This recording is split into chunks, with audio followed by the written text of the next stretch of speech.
different types of reaction. We studied how to balance the equation. We studied how to define a chemical equation.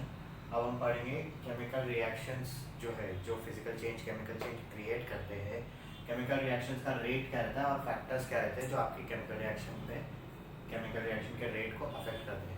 First of all, what is the rate of chemical reaction? आपके text book में page number 39 पे अलग अलग examples दिए हुए. Erosion of soil दिया है, cooking gas जो है आपका जल्दी से इग्निशन पकड़ लेता है, alcohol is mixed with yeast with glucose under certain condition. तो ये सब क्या है? ये पर्टिकुलर एग्जांपल जो आपकी डेली लाइफ के हैं. इसका बेसिक एग्जांपल अगर आप देखोगे, मैं दो एग्जांपल दूंगा आपको रेट ऑफ केमिकल रिएक्शंस के. फर्स्ट ऑफ ऑल आपका दूध है. दूध आप जब हीट करने लगते हो तो दूध को थोड़ा टाइम लगता है प्रॉपरली बॉयल होने में. आप देखते हो दूध उबल ना जाए या ज़्यादा दूध गिर ना जाए बाहर, which is normally happens when you don't observe very bad thing. So एक आपका दूध बॉयल करने का, दूध हीट करने का प्रोसेस है. फिर आपका दूसरा है डाइजेशन से रिलेटेड, कि अगर आपको डाइजेस्ट करने में या एसिडिटी होती है तो आप कोई भी एक सोडा पीते हो या कोई भी एक ऐसी दवा खाते हो जो बहुत ज़्यादा बेसिक कंटेंट रहती है. बेसिक कंटेंट ज़्यादा रहता है उसमें. सो टू प्रोसेसेस, इसमें से भी एक मिनिमल प्रोसेस जो था वो आपका गैस इग्निशन का है. Rate of chemical reaction is nothing but आपका केमिकल रिएक्शन जो है वो उसकी स्पीड कितनी है, वो कितनी तेज़ी से, वो कितनी स्लोली रिएक्शन को रिस्पॉन्ड करता है. जो आपका गैस इग्निशन है वो सिंपली क्या है कि when U turn on the knob of the gas, आपका उसके गैस स्टोव के वो जो छोटा सा सर्कल है उसमें से गैस निकलने लग जाती है. स्टोव में से गैस रिलीज़ होने लगती है और फिर जब आप लाइटर उसके पास लाके जलाते हो तो लाइटर के अंदर जो स्पार्क होता है वो गैस को जल्दी पकड़ लेता है और आपका फायर जनरेट होता है या हीट जनरेट होती है. This is the perfect example of rate of chemical reaction. Rate of chemical reaction is different with different processes, different elements, different chemicals. So आपका दूसरा था कि आप दूध जब हीट कर रहे हो तो प्रॉब्लम ये रहती है दूध की जो उसका जो कंटेंट रहता है वो नॉर्मली जब आप हीट करने जाते हो तो ज़्यादा कूल रहता है, तो थोड़ा थोड़ा धीरे धीरे टाइम लेता है. जब आपका जो वेसल है और जो दूध है, जब वो दोनों सेम टेम्परेचर पे आने लग जाएंगे, आपका दूध धीरे धीरे ऊपर बढ़ने लग जाएगा और फिर दूध उबर जाएगा या ओवरफ्लो हो जाएगा. तो प्रॉब्लम ये हो जाती है, वो तो आपको पता ही है. तो ऐसे हर एक पर्टिकुलर केमिकल प्रोसेस, हर एक पर्टिकुलर केमिकल रिएक्शन अलग अलग अपनी अपनी तेज़ी से, अपनी अपनी स्पीड से रिएक्ट करता है, स्पीड से आगे प्रोसेस करता है. दूसरा मैंने आपको डाइजेशन के बारे में बताया. आपने सुना होगा इनो के बारे में. इनो एक सोडा है जो एफरवेसेंस क्रिएट करता है. सबसे पहली बात एफरवेसेंस का आपको बेसिक मतलब समझा दूँ मैं. एफरवेसेंस इज़ नथिंग बट जब आपके पर्टिकुलर कोई भी दो केमिकल को मिक्स करने के बाद बबल्स आने लगते हैं, उसके अंदर से थोड़ा फ्यूम आने लगता है, उसके अंदर से थोड़ा धुआं या आप बोल सकते हो बबल्स पॉप आउट होने लगते हैं, वो एफरवेसेंस होता है और कुछ नहीं होता है. इसका कुछ हार्ड मतलब नहीं है. So when you have acidity और when you have trouble digesting the food और आप सोडा पीते हो तो फिर केमिकल रिएक्शन ये होता है कि अंदर जो एसिडिटी है, अंदर का जो फूड है, जब आप सोडा पीते हो तो उसकी वजह से फूड का डाइजेशन थोड़ा एक्सेलरेट हो जाता है. या एसिडिटी के टाइम पे जो एसिडिक कंटेंट है और आपका जो इनो था, जो बेसिक सोडा था, जब वो अंदर मिक्स होता है तो फिर वो हर एक चीज़ न्यूट्रल करने लग जाता है. हर एक पर्टिकुलर दोनों केमिकल्स न्यूट्रल हो जाते हैं और फिर एफरवेसेंस क्रिएट हो जाता है जो आपकी बर्पिंग होती है या जो आपकी डकार होती है उसके हिसाब से आता है. So there is nothing kind of complicated और hard to understand rate of chemical reaction. It can be seen that some reactions are completed in short time, that is they occur very rapidly, while some other require long time for completion, that is occur slowly. I mean that it means that rate of reaction is different. Rate कुछ ऐसा different नहीं है. कोई reaction ज़्यादा जल्दी से कोई reaction जल्दी से ख़त्म हो जाता है, कोई रिएक्शन स्लोली ख़त्म होता है. Some reactions take a lot of time, some reactions go through rapidly, या some reactions occur rapidly. So this means that हर एक का rate of reaction, हर एक पर्टिकुलर केमिकल रिएक्शन का रेट जो है, रेट ऑफ केमिकल रिएक्शन है वो बहुत डिफरेंट है. The same reaction occurs at a different rate on changing the conditions. Example, during winter long time is required for setting milk into curd, while at high temperature during summer the rate of setting of milk increases and the curd is formed early. आप देखते हो winter के time पे जब दूध को दही बनाने के लिए थोड़ा ज़्यादा टाइम लगता है, पर जब आप देखोगे अगर उसको समर में करना चाहोगे तो दूध को दही जमने में ज़्यादा टाइम नहीं लगेगा. तो ये है rate of chemical reaction with conditions. अब हम पढ़ेंगे factors affecting the chemical rate of chemical reaction. तो factors affecting rate of chemical reaction में सबसे मेन इम्पॉर्टेंट है आपका nature of reactants. very very important thing. Nature of reactants कि मतलब आप देखोगे कि आपका जो रिएक्टेंट है, दो रिएक्टिंग एलिमेंट्स जो है वो रिएक्ट करते वक्त कैसे फॉर्मेशन में, कैसे कंपोजिशन में है, उस पर डिपेंड करता है. समझो आप मेटल से रिएक्ट कर रहे हो तो मेटल्स के साथ रिएक्ट करने में थोड़ा ज़्यादा टाइम लग जाता है, और वाइल कुछ मेटल्स ऐसे रहते हैं कि एक ज़्यादा रिएक्टिव होता है, एक कम रिएक्टिव होता है. तो अगर आप डिस्प्लेसमेंट रिएक्शन देखते हो तो डिस्प्लेसमेंट रिएक्शन क्या होता है कि एक कम रिएक्टिव एलिमेंट ज़्यादा रिएक्टिव एलिमेंट से स्वाइप अप हो जाता है.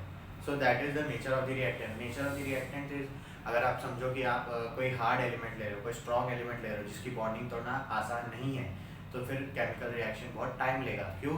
क्योंकि दूसरा जो एलिमेंट है, दूसरी जो पर्टिकुलर कंपाउंड स्ट्रॉन्ग वाले के साथ रिएक्ट कर रही है, उसको बॉन्ड तोड़ने को टाइम लग रहा है. So that can be the reason कि आपका केमिकल रिएक्शन स्लो है. एंड सपोज आपका बॉन्ड लेस रिएक्टिव है, आपका बॉन्ड स्ट्रॉन्ग नहीं है, तो क्या होता है कि आपका जो केमिकल है, कंपाउंड है या एलिमेंट है जो रिएक्ट हो रहा है, वो इजीली ब्रेकआउट हो जाता है और उसकी वजह से इजीली रिएक्शन जल्दी खत्म हो जाता है. इसका परफेक्ट एग्जांपल आपका फूड पे बेस्ड है. आप जब खाना डाइजेस्ट कर रहे हो तो क्या हो रहा है, खाना अंदर जाके ब्रेक डाउन हो रहा है. तो समझो HCl जो आपके पेट में है, आपके पेट में जो एसिड है जो खाना डाइजेस्ट करने में मदद कर रहा है, so that is a bit stronger than the food content you are eating. So वो जल्दी से जल्दी ब्रेक डाउन करने की कोशिश करेगा. नॉर्मली ऑन एन एवरेज हर एक ह्यूमन को ज़्यादा से ज़्यादा 2 या 2.5 घंटा लगता है उसका एक मील डाइजेस्ट करने के लिए. सो नॉर्मली क्या होता है कि जब डाइजेस्ट कर लेते हो तो फिर बाद में ऐसा होता है, पर कुछ फूड कंटेंट ऐसा रहता है. समझो अगर मैं एग्जांपल दे रहा हूँ, आई एम नॉट सेइंग कि इससे ऐसा होता है, उससे ऐसा होता है. आप वेजिटेबल्स खा रहे हो तो रॉ वेजिटेबल्स खाओगे तो थोड़ा जल्दी डाइजेस्ट हो जाएगा, पर आप उसको पकाओगे, उसको ऑयल डालोगे, उसको और कुछ अलग कंटेंट दोगे, तो प्रॉब्लम ये हो जाती है कि उसका मतलब हैवी हो जाता है खाना. जो आप बोलते हो ना कि हैवी हो गया खाना जल्दी जा नहीं रहा है. So that is the reason. आप चिकन खाते हो, आप मीट खाते हो, कुछ भी खाते हो जो ज़्यादा कॉम्प्लिकेटेड रहता है स्ट्रक्चर में, उसका स्ट्रक्चर जो है वो कॉम्प्लेक्स रहता है, तो खाने को उतना ब्रेक डाउन होने को भी टाइम लगता है. आप नॉनवेज खाओगे तो आपको थोड़ा ज़्यादा टाइम लगेगा डाइजेशन में, 3 घंटा 3.5 घंटा वैसा. So rate of the nature of the reactant भी बहुत डिटरमाइन करता है कि आपका रेट कैसा रहेगा. अगर आपका केमिकल या जो भी रिएक्टेंट है, एलिमेंट, कंपाउंड है, वो आसानी से ब्रेक डाउन हो सकता है तो रिएक्शन बहुत जल्दी खत्म हो जाएगा. और अगर आपका केमिकल या एलिमेंट या कंपाउंड या मॉलिक्यूल जो है वो बहुत स्ट्रॉन्ग बॉन्डेड है, उसकी बॉन्ड बहुत स्ट्रॉन्ग है, तो उसको ब्रेक डाउन होने को टाइम लगेगा. Next is size of particles of reactants. Size of particles of reactant.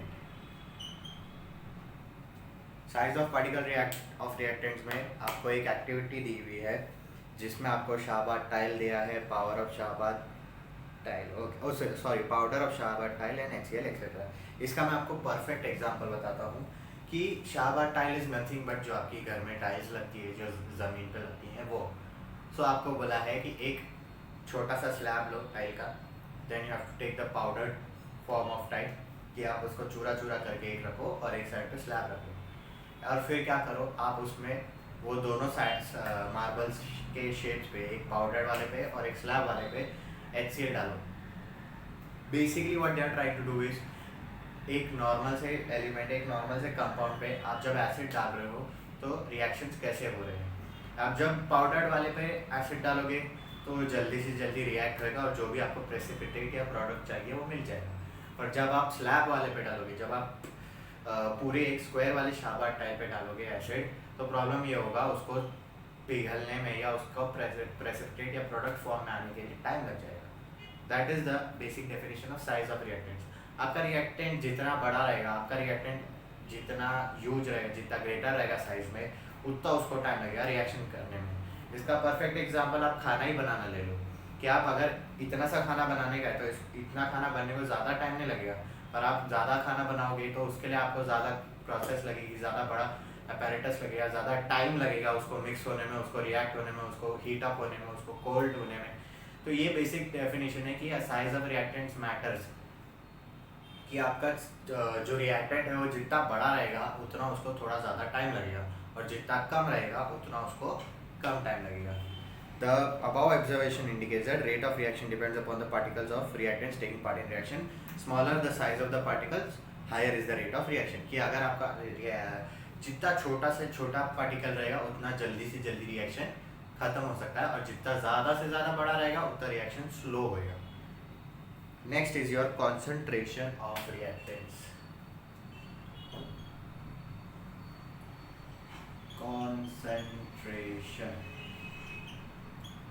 Concentration a very big concept to learn.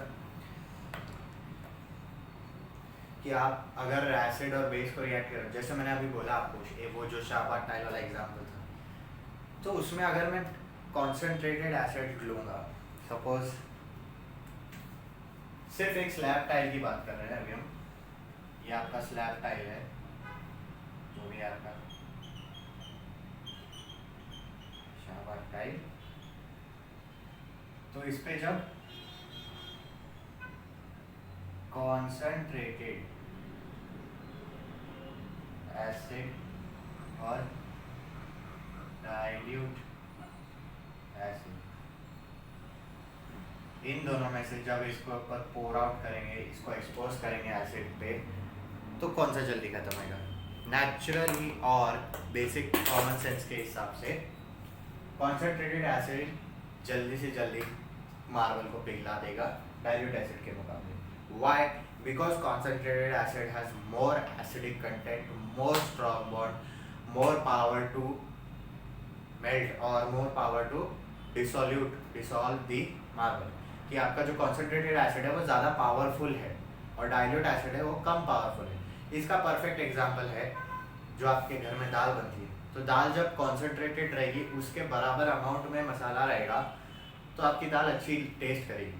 पर जब आप उसमें पानी डाल दोगे और पानी डालने के बाद दाल को और घुमा दोगे, खोल दोगे, तो प्रॉब्लम ये हो जाएगी, दाल में उस वाटर कंटेंट ज़्यादा हो जाएगा और दाल थोड़ी सी फीकी हो जाएगी, मतलब उसका टेस्ट चला जाएगा. वैसे ही कॉन्सेंट्रेटेड एसिड डाइल्यूट एसिड से पावरफुल होता है. तो कॉन्सेंट्रेटेड एसिड हो या कॉन्सेंट्रेटेड कोई भी बेस हो, वो अगर कॉन्सेंट्रेटेड होगा तो रेट ऑफ रिएक्शन थोड़ा ज़्यादा होगा, पर वो अगर डाइल्यूट होगा तो रेट ऑफ रिएक्शन कम होगा. Next is your temperature of the reaction.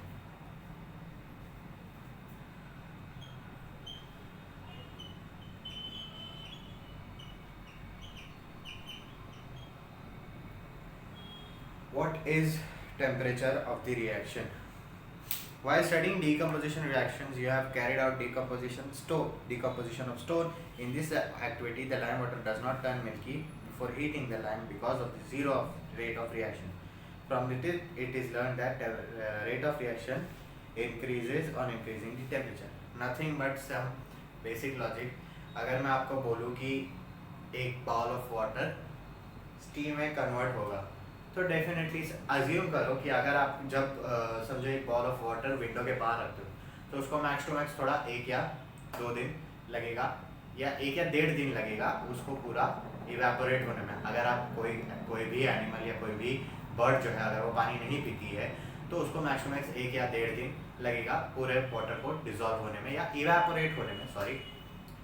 But if you take the same amount of water in a beaker and if you heat it, beaker is nothing but अगर आप घर पे पतीली में लो पानी और उतने ही पानी को गर्म करो तो ज़्यादा से ज़्यादा आधे घंटे में आपका पानी गायब. So that's the difference.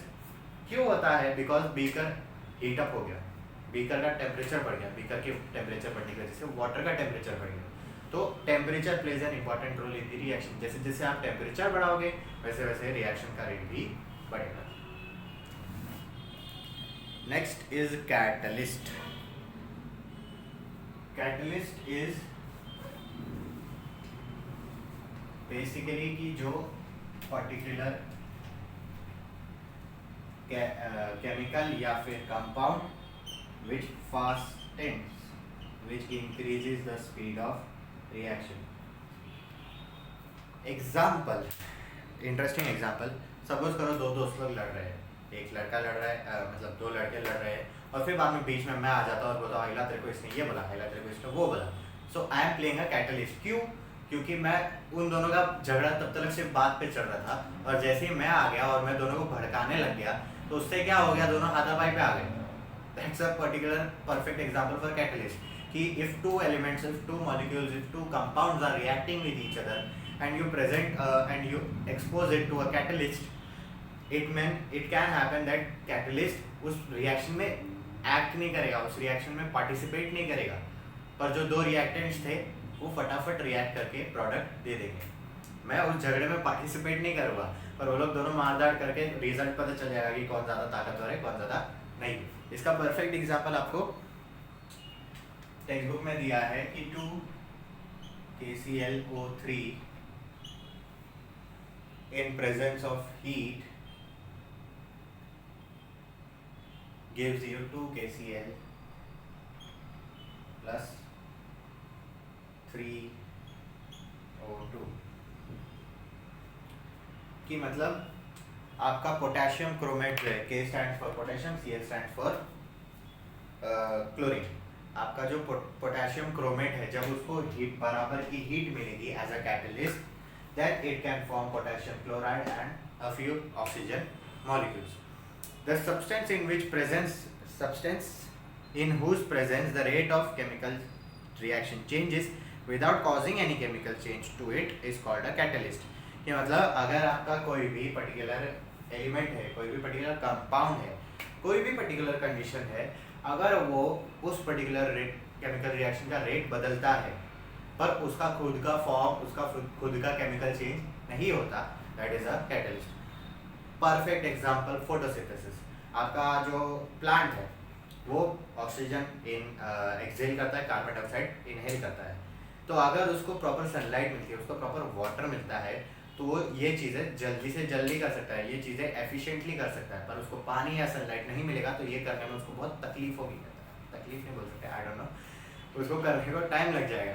So that can be a perfect example of a catalyst. And normally अगर आप साइंस लोगे आगे जाके, वे चाहे को ज़्यादा जन ले और ज़्यादा जन ना भी ले, तो साइंस लोगे तो आपको कुछ केमिस्ट्री में जो रिएक्शंस है उनमें आपको दिखेगा कि इसमें यूवी लाइट भी होती है, इसमें सनलाइट भी एक्सपोज करना रहता है. तो that can be a catalyst for particular reactions. आज के लिए बस इतना ही. इन द नेक्स्ट लेक्चर हम थोड़े 2-3 टॉपिक ही लेंगे, क्योंकि ये पर्टिकुलर क्वेश्चन लेसन जो है वो ख़त्म होने जा रहा है. उसके बाद हम शायद मेटलर्जी शुरू करेंगे. So will try to make the content, will try to make the text book easier for you. और इसके बाद जो है ऑक्सीडेशन, रिडक्शन और रेडॉक्स रिएक्शन है, एंड कोरोजन एंड रैंसिडिटी. ये 4 टॉपिक्स ही होंगे. 4 टॉपिक्स बहुत छोटे हैं, but a bit difficult to understand. So learn this chapter. This chapter is very easy. ये चैप्टर बहुत ईजी है पढ़ने के लिए. Chemistry is very easy if you try to understand it. So till then take care, stay home, stay safe, and try to solve those questions which are in the exercise. फिर से मिलेंगे.